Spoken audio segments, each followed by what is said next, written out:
Well, Carrie, we get done with week 9. We're heading into round 1 of the playoffs now. Obviously, we had some really good games here this past week. Games that we expected to be close were, such as EPC and Forreston, Stockton and Dakota, although Stockton somewhat seemed to really control that game. The score itself was only 14 to nothing. And then, of course, we had some games that went the other direction. Aquin winning by 20 points over West Carroll. Lena Winslow winning big, obviously. And then Orangeville with their big win over Milledgeville. But as we roll into the playoffs here, obviously we will have 7 teams in the playoffs from the NUIC. So that's always a great thing to see coming. We'll have 5 teams in Class 1A, 1 team in Class 2A, and 1 team in Class 3A, as we have Du-Pec in 3A, West Carroll in 2A, and then Lena Winslow, Aquin, Forreston, Orangeville, and Stockton all in Class 1A. But, looking ahead, we have some interesting matchups with the brackets that have come out, obviously. Some of those matchups, Forreston and Marquette, it'll be the 3rd time that those 2 teams play each other. Lena Winslow and Aurora Christian is another big one. That'll be a repeat matchup of last year's quarterfinal game. And then Aquin and Fulton and Princeville and Stockton, all those 2 games right there are going to be what I feel are going to be very competitive ball games. I think both teams will match up well with each other. Fulton obviously comes in with a 5-4 record, but that 5-4 record is kind of misconstrued when you take a look at the opponents that they've played and along with the losses that they've had. Looking at Class 2A, obviously, with West Carroll, they're going to get a matchup with Fieldcrest. The last time West Carroll was in the playoffs was 2017, where they did play Fieldcrest. So we get a matchup there. And Du-Pec is going to be playing host to Chicago Harlan. Chicago Harlan's a team that we saw just a year ago when they played EPC in the first round of the playoffs. Well, and currently we have no answer on the teacher strike, so that might just be a W for Du-Pec right out the gate. Yes. So while you're touching base on that, you're absolutely right. Right now, the classes are canceled for Tuesday, which means that if the strike isn't resolved by tomorrow and classes are canceled Wednesday, then the forfeiture will begin for all the CPL teams that are in the playoffs, of which, like you stated, it would give Du-Pec an automatic win into the second round. The good thing with that, though, is the IHSA did state that any team that were to have a home game would not be considered having a home game if they had to win by forfeit, as the game was not actually played. So if Du-Pec were to forfeit this game on Saturday, or Harlan forfeit to Du-Pec, Du-Pec would be the host for their second round playoff game. So they still don't lose the home game for them. And I do feel like it's important to touch on Orangeville games not affected because Chicago Hope is a private school. Correct. So as of now, Du-Pec is the only school in our NUIC that is affected. That's right, and that's a good thing that you brought up there too, Carrie, because that's one of the things that has been coming up. People have been asking if Chicago Hope's a part of that, and you're absolutely right. They are an independent, they are a private school, so they're not part of the Chicago public league. So good point there. But we're going to start breaking down these games. 7 games to go in the NUIC. We got 5 weeks until a state championship in DeKalb. It's always fun when the state championship comes north, but we'll get started right now. Our first game that we're going to talk about is the number 11 Stockton Blackhawks going on the road to face the Princeville Princes. Stockton is 6-3 as Princeville comes in this game with a 7-2 mark. And last week Stockton beat Dakota 14-0 and gets to that 6-3 mark, where Princeville beat Cambridge Ridgewood 44-14. This is the first meeting between these two schools. Obviously, Princeville is not unfamiliar with the NUIC here as of late, as they've played Dakota, and they've played Forreston in recent years. Princeville is making their 22nd trip to the playoffs, and this is their 3rd consecutive year, where Stockton is making their NUIC leading 33rd trip to the playoffs and their 9th consecutive one. Last year, Stockton lost in the first round to Dakota, 48-8, and Princeville lost in the second round to Aurora Christian, 41-0. And taking a look at that game, obviously Princeville also played Polo last season, another NUIC team, to give you some familiarity with Princeville and the NUIC. But that 41-0 loss was a big one, as Princeville last year did beat conference foe Anawan-Wethersfield, but Anawan-Wethersfield only lost to Aurora Christian by 4 points in the first round. So to see that 41-0 score last year was a big thing. Princeville obviously graduated a lot of seniors from a season ago, where we thought Stockton was going to be depleting much of their roster from a season ago as well. But here they are. They're both back. Princeville had a very strong junior class that are now seniors as well. They just had to play behind the seniors that were there last year. And Stockton continues to just keep building what they're doing. Obviously, we've seen Stockton play a few times this season already. And, you know what you're going to get when you get the Blackhawks coming to town. Do you? I seem to think somebody that thought differently. I think they proved you wrong. Well, yes, they did prove me wrong as far as their overall output. But as far as the facet of what Stockton plays at, you definitely know what you're going to get. And that's a heavy dose of, a double wing T type offense, where they're going to try to run the ball at you. They're going to come at different directions, try to hide the ball as far as perception goes. And then, they do have the quarterback in Garrett Buskey that is capable of throwing the ball as well. So they have options to make things go. Taking a look at Princeville, they're averaging 32 points per game, where defensively they're giving up 11 points per game. And likewise, Stockton is scoring at a clip of 23.8 points per game, so 24, giving up 11. So if you were to take a look, defensively they match up. Offensively kind of goes to Princeville at the current moment. But if you take a look at overall level of play between the two conferences, obviously the NUIC is just a touch better, quite a bit better overall play than what the Lincoln Trail Conference is recently. Obviously the Lincoln Trail has been a very strong conference in years past, with Anawan-Wethersfield getting to back-to-back semifinal appearances. We've seen Stark County in the semifinals. We've seen them at state in the past decade. So but they've kind of fallen off just a touch here in the last 2 years. So who do you got in this game? I have Stockton. I do. I like Stockton. I mean, on paper it looks like an upset, but and record-wise it would be an upset. But I feel the Blackhawks can pull this one out. We move to Chicago Hope and Orangeville, where the Eagles are going to play host to the Broncos. Orangeville comes in with a 6-3 mark with the number 10 seed, and Chicago Hope comes in with a 7-2 mark with the number 7 seed. And last week, Orangeville beat Milledgeville 52-8, where Chicago Hope lost to Marengo 30-14. This is the first meeting between these two teams, but as our previous matchup with Princeville, Chicago Hope is not unfamiliar with the NUIC, as they have had some contests with NUIC in the past.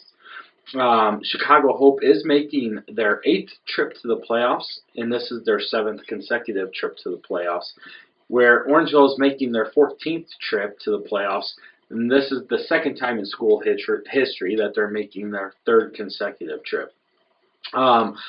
Last year, Orangeville lost in the first round to Ottawa Marquette 41-6, where Hope lost to GCMS in the second round 31-7, and if you don't remember, GCMS went on to win their 2nd consecutive state championship game. In this game, obviously, Orangeville has the ability to do some things offensively. Defensively, they're going to have to come ready to hit. It's no surprise that Chicago Hope is very athletic. They always have been. It's just whether or not they can stay disciplined in order to keep things together collectively. If you take a look at Chicago Hope, the last 3 seasons, they've been in Class 2A, so now they dropped to Class 1A. And with that, they've lost to the state champion, they've lost to a semifinalist, and then they've lost to another state champion each of the last 3 seasons. Granted, all those losses were in the second round. All of those losses were also by 3 scores or better. And Orangeville obviously has not had much success in their recent go-arounds in the playoffs either, with substantial losses to both Anawan, Wethersfield, and Marquette last year. I think that, this is a great thing for Orangeville to get away from the area. Obviously, Chicago Hope's going to have a lot of things to be answered for with the Bronco defense, and then, of course, their offense. Offensively, I think that they can make some things happen. Defensively can they stop the run game of Chicago Hope? You put Trevor Land in the back or at the quarterback position, you get the running backs that they have in that option style offense, and of course with their athleticism and a lot of team speed, it creates a lot of different opportunities that pose themselves and look to be in favor of Chicago Hope in this game. I'm really excited for this matchup, given that Orangeville offensively is healthy. I mean, I really like what we've seen the last couple weeks with how they've been clicking, and I don't know, I'm taking the Broncos. I agree with the fact that, Orangeville was basically laid on their deathbed, not looking in. They were on the outside trying to get in, and they made it happen 3 weeks in a row. I mean, granted, last week against Milledgeville, they'd already sewn up their playoff eligibility and their likely spot into the field. But they're 6-3, and with that win, they got a better seed. And I know that the Broncos are excited. If they were to get this win, they would play host to the winner of Lena Winslow and Aurora Christian. And the Broncos are excited about that opportunity. And like Orangeville has a great shot in this game, but I do have Hope picked to win this game.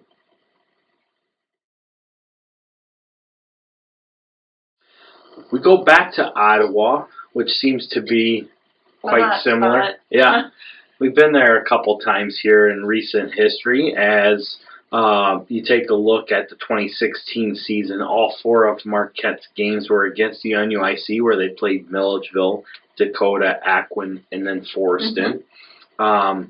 Last year, they played Orangeville, and then they played Dakota as well.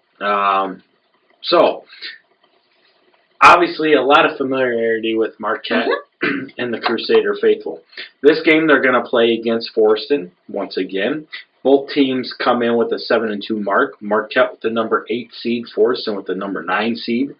Last week, Forreston beat EPC 22-20 in a rivalry game that was exciting, to say the least.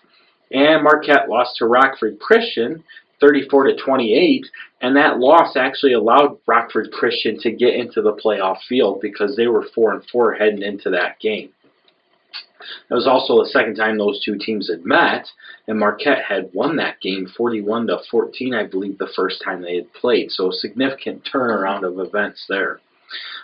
This is the third meeting between Forreston and Marquette. The previous 2 came in 2012 and in 2016. Both those games went in favor of the Cardinals handily. Marquette is making their 16th trip to the playoffs, their 8th consecutive appearance, whereas Forreston is making their 25th trip to the playoffs and their 10th consecutive appearance. And last year, Forreston won the state title, obviously, with a 44-6 win over Camp Point Central, and Marquette lost in the second round 14-12 to Dakota. after beating Orangeville, like we said, 41-6 in the first round. Taking a look at these two teams, they run a lot of similar offense to each other. Coach Yupst is a wing T type of guy, wants to run that fullback dive, then wants to run the leads, the buck sweeps, and then they'll do the little pro action passes where you get the tight end coming across the middle. I mean, it's pretty plain Jane, but so is Forreston and their double wing offense with their leads, dives, double leads, and also their buck sweeps.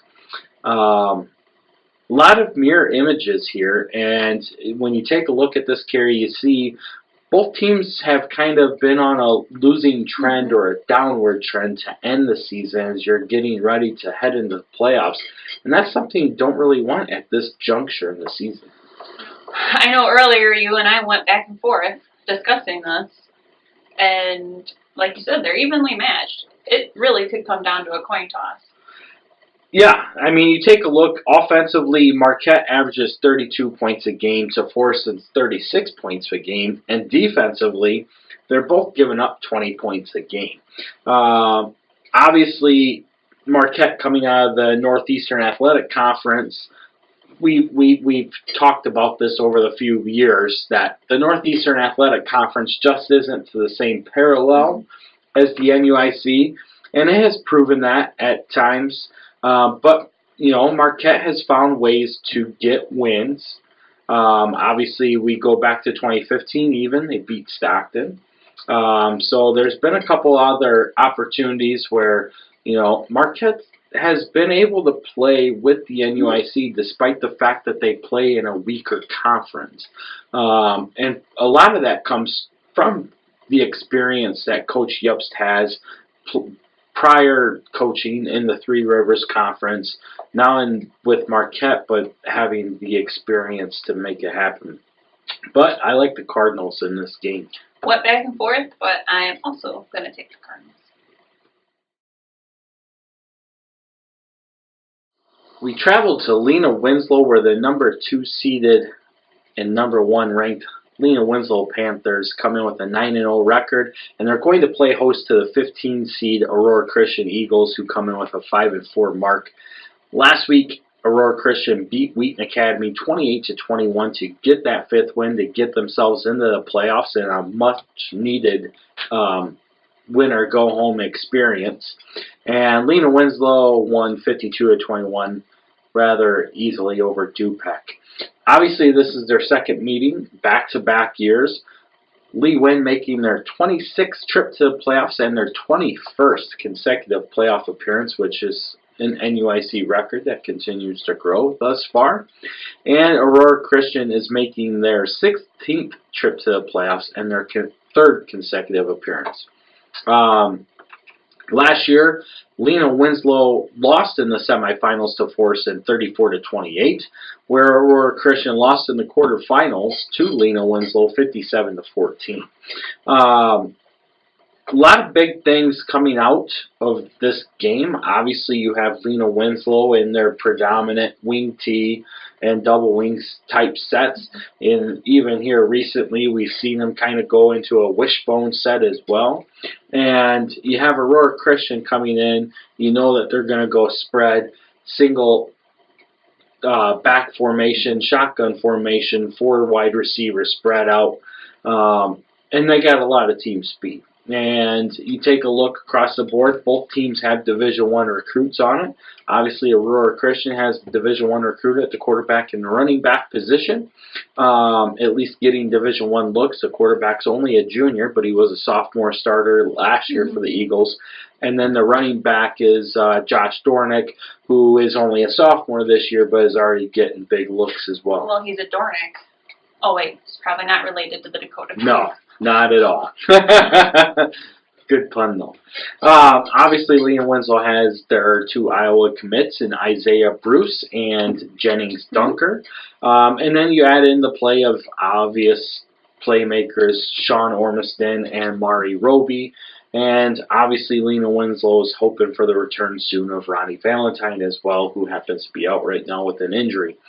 How long he stays out, it's unbeknownst to us at this moment, but the Panther train continues to roll on with what they have, next man up mentality. And one of those guys that's really stepped into that role is Jack Setterstrom.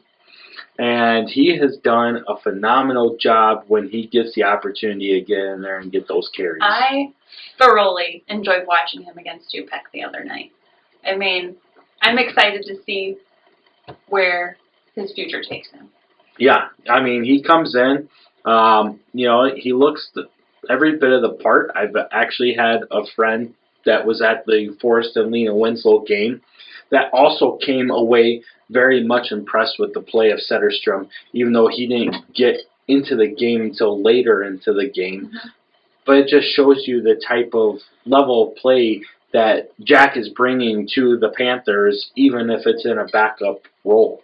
Well, and I think, I don't know, I mean, you know how I feel about Lena Winslow, but it just further proves the we don't rebuild, we reload.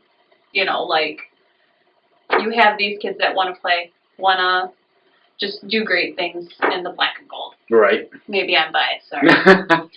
But, you got to give respect to Aurora Christian. They obviously come out of the Metro Suburban Blue Conference, which has the likes of Immaculate Conception, Bishop McNamara, teams that have played, well, those two played for the 4A state championship just a season ago. And if you take a look, Aurora Christian actually played with Bishop McNamara, only losing 44-34 this season. And their game with Immaculate Conception was a lot closer than people thought when they lost 35-3. Much different than what it had been the year before.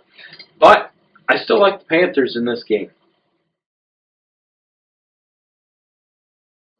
We keep the show moving, and we move to Conley Field in Freeport, where the Aquin Bulldogs are going to play host to the Fulton Steamers. Aquin comes on with a 9-0 record, where Fulton comes in at 5-4. This is the fourth time in Aquin's history that they have come in with a undefeated regular season record, the last time coming back in 2002. Last week, Fulton lost to Sterling Newman 25-8. Where Aquin beat West Carroll 28-8.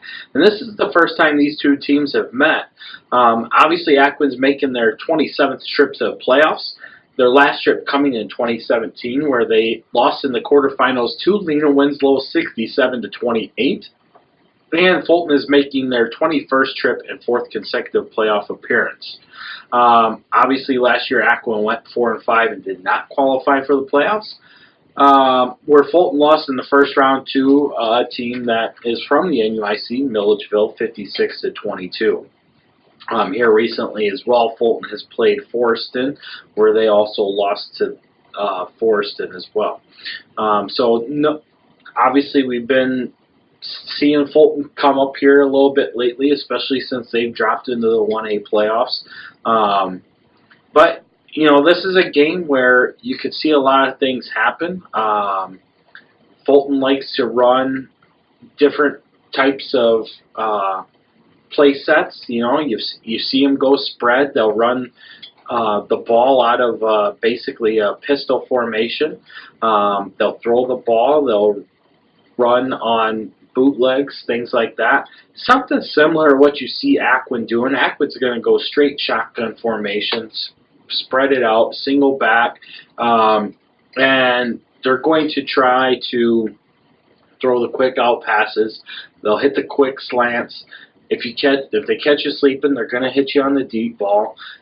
But if you try to come up close to them, they're going to sit there and they're going to start running the ball at you as well. And when you get Gustafson and Steekel in the backfield going off, it can create a lot of problems for you. But with Fulton, like we stated in the introduction, there's a lot of things that can be misconstrued with them. They have 4 losses, yes, but they have a close loss to Hall, which Hall's in the 3A playoffs. They have the loss to Newman. They lost 24-0 to Morrison, and then they had one other loss, I believe it was to Princeton, again in the 3A playoffs. So, Fulton's coming in battle tested in this competition here. and they could play some havoc to Aquin. I just feel that Aquin is ready to come to another level. They're here to play. Yeah. I think Aquin is easily, I don't even know how to put it, but Aquin was a great surprise this year. And everything that Coach Kunder has been able to do with his athletes. They've had a little bit of adversity with some injuries, but I feel like they're here, they're ready. I'm super excited about this game, and I mean, without a doubt, I'm taking the Bulldogs. Yeah, I mean, I think that Fulton is going to give Aquin some looks that is going to challenge them. But overall, I think the play that Aquin has, provided they come in, they get going right off the bat. They've been challenged here recently with games with Forreston, and obviously they were challenged a little bit last week here with West Carroll, and then of course the game with EPC. And a lot of people are like, well, yeah, but they had a game with 4 and 5 EPC. Well, what a lot of people don't realize is that 4 and 5 EPC is a playoff team in every other conference in the state per year. And, you know, maybe not the Sangamo or maybe not the Three Rivers, but you put them in any other conference, they're in the playoffs. And that's just where the strength of the NUIC has shown between the two different divisions this year. It's not one side versus the other. They're both very solid this year. But I do like Aquin as well. We move into Class 2A, where we have the West Carroll Thunder traveling to Fieldcrest to take on the Knights. Fieldcrest comes in with a 9-0 record, where West Carroll enters with a 5-4 mark. And last week, West Carroll lost to Aquin 28-8, where Fieldcrest beat El Paso Gridley 34-7. This is the second time these two teams have met. Obviously, the last time that West Carroll went to the playoffs, they played against Fieldcrest, where they won that game 40-0 in the first round. Fieldcrest is making their 14th trip to the playoffs and their 3rd consecutive trip on top of that. West Carroll making their 6th trip to the playoffs. Last year, West Carroll was 3-6, did not qualify, where Fieldcrest lost in the first round to Orion 24-21, and that was a big shock as well, because Orion was a heavy favorite in Class 2A last year before they ended up meeting their demise 30-3 to EPC in the quarterfinals. Obviously, these two teams know each other. You know, Coach Neiman has stated that he doesn't want to face the NUIC, and here he is getting ready to face the NUIC. But I think this one, you know, you take a look at what Fieldcrest has done already this year, and they've set themselves up to be a state title contender in Class 2A, which the last time they were in that boat was back in 2014 when they lost in the semifinals to EPC, when EPC went on to win their state title.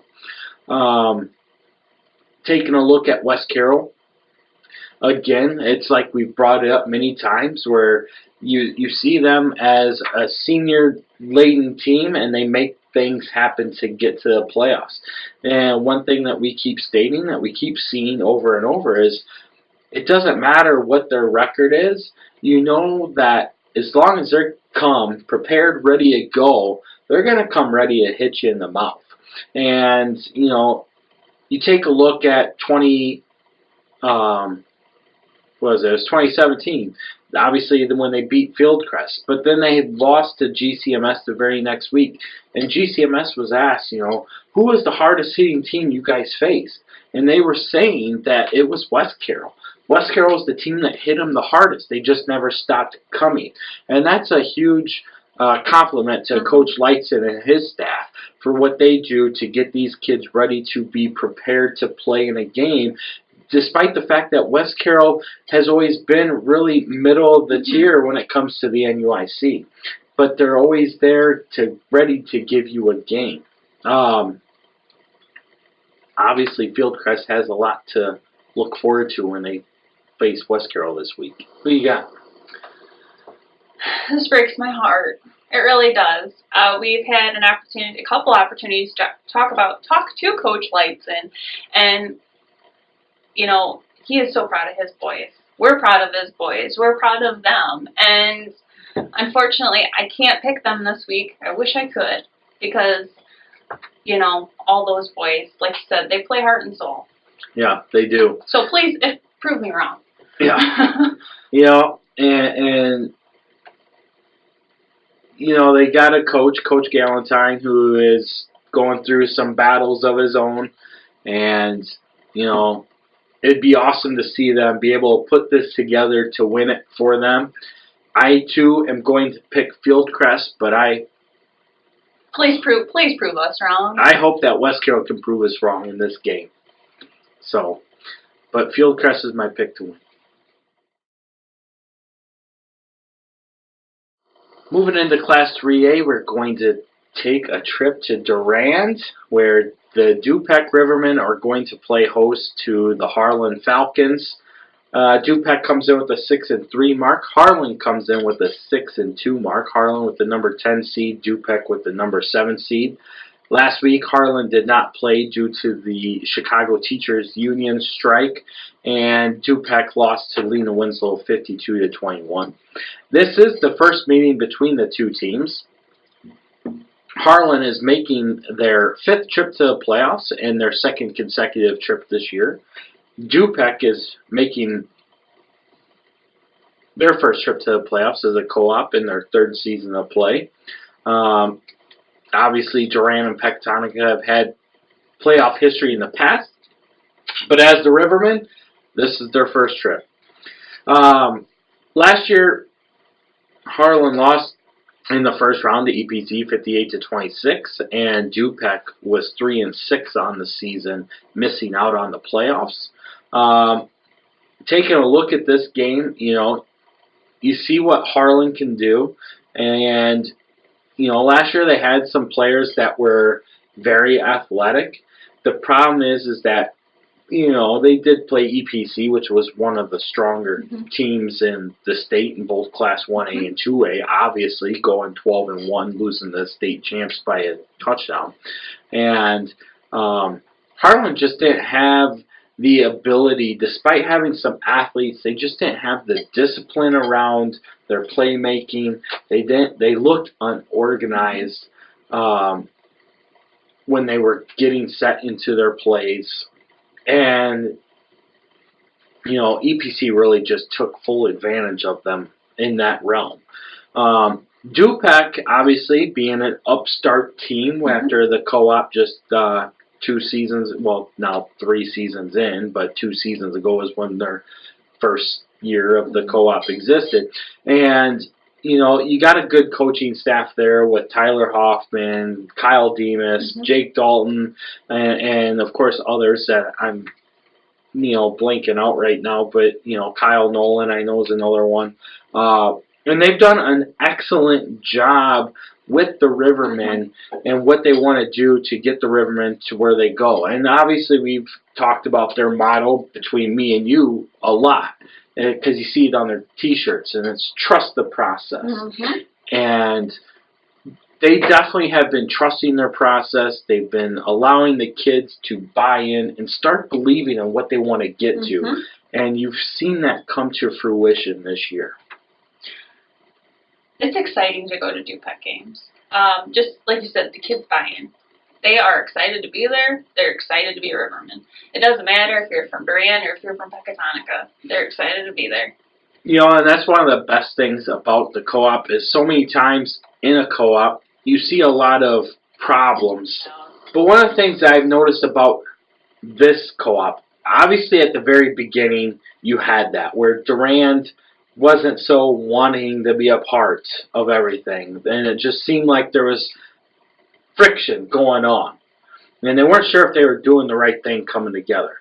But it quickly evaporated as they got that first win. And then last year they built on that and got 2 more wins. They get to 3. And obviously now this year, like last week, we saw the band, you know.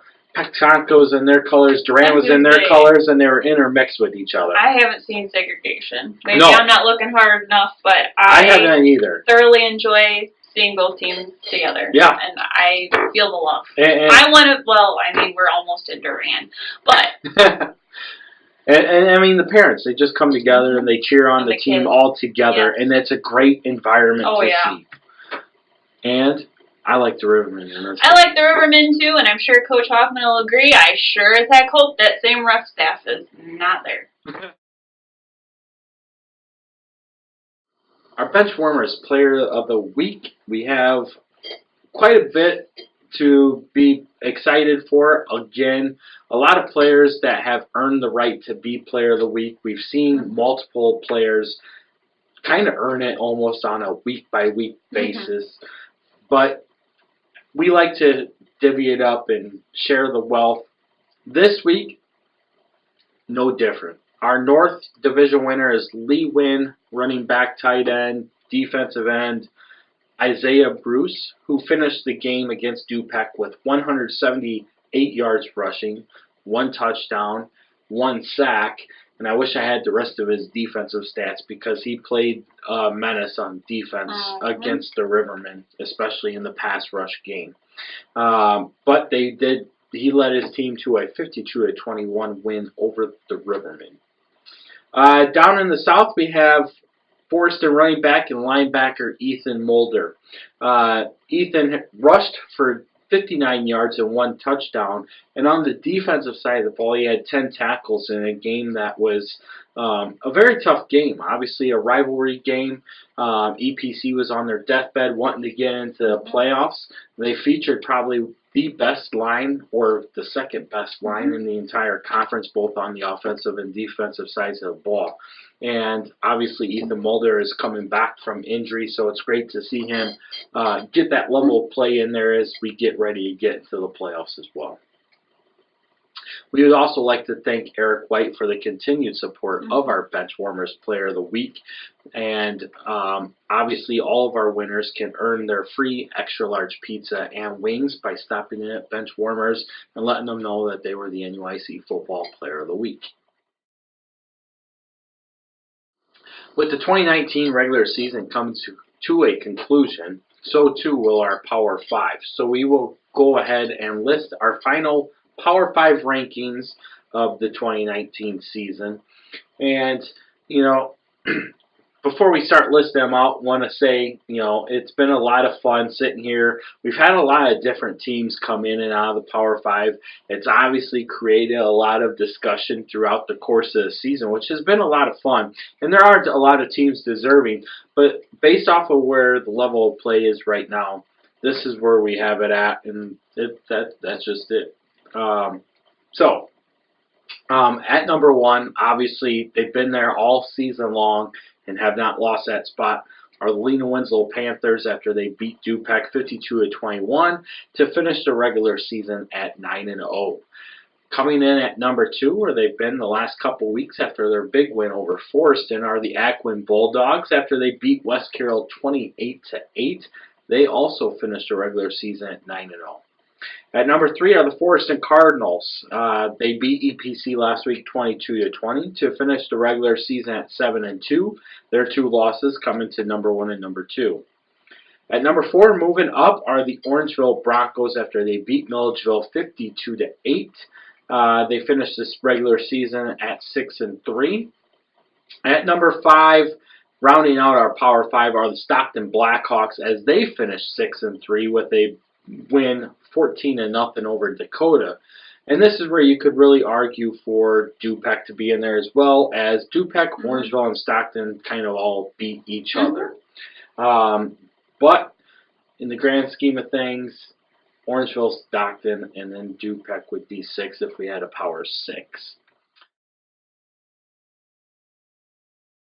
Looking at some of the games, though, coming into the week, we have Aurora Christian at Lena Winslow, and that game is scheduled for 1 o'clock on Saturday. The radio station is set up on Q102, 102.1 FM with Big Radio. The next one is going to be 14 Fulton at number 3 Aquin. That game is also at 1 o'clock on Saturday, and that's going to be aired on Big Radio on 1570 AM. Taking a look at Forreston and Marquette, that game is going to be a 2 o'clock game on Saturday, and that's also going to be on Big Radio on Kickin' Country K92, 92.1. And Orangeville at Hope will also be on Big Radio on 1260 a.m. That game is going to take place at Altgeld Park in Chicago at 1 p.m. on Saturday. Stockton at Princeville is going to be a 2 o'clock kick on Saturday. That's going to be aired on WCCI on 100.3 FM. And West Carroll at Fieldcrest is going to be a 6 o'clock game on Friday night. And that game is also going to be aired on WCCI at 100.3 FM. And then Harlan at Du-Pec is going to be a 1 o'clock kick Saturday in Durand. At this time, there is no broadcast schedule for that game. And we will also keep you updated as to whether or not there will actually be a game played. Yep, we should know that by Wednesday. Well, we will know that by Wednesday, because if students aren't back to class on Wednesday, then they cannot play in the game come Saturday. Back to our playoff brackets. We have the brackets out on our Facebook page, which is NUIC Football Fanatics, and it's the group page, not the regular fan page. Go ahead and get those brackets filled out, get them turned back in. Just simply take a picture of them, post them to the Bracket Challenge post, which is listed in the announcements on our Facebook page. Or you can simply private message myself, Kyle Kampmeyer, and send the picture of your playoff brackets to me, and I will get those recorded that way. Prizes for the brackets, we are doing 1A, 2A, and 3A. The winner will win a t-shirt, provided that they get the points available. And obviously the rules to the game is rather simple. We want to put a value on wins. Therefore, each round is worth a point. First round's worth 1 point, second round worth 2 points. Quarterfinals are 3, semifinals 4, and the state championship is worth 5 points. The person with the most points wins. The state championship game, you need to put down a final score. That will be our tiebreaker for the event that we need to use one. It's always a great time to have the playoff bracket challenge. We've had great success with it over the last 3 seasons, going into our 4th season now. It's been one of our mainstays as far as what we do here at NUICFF. And it should be a lot of fun moving forward here, Kara. Anyway, get out to the games, support your towns, support your communities. Support the NUIC. As always, root for the NUIC.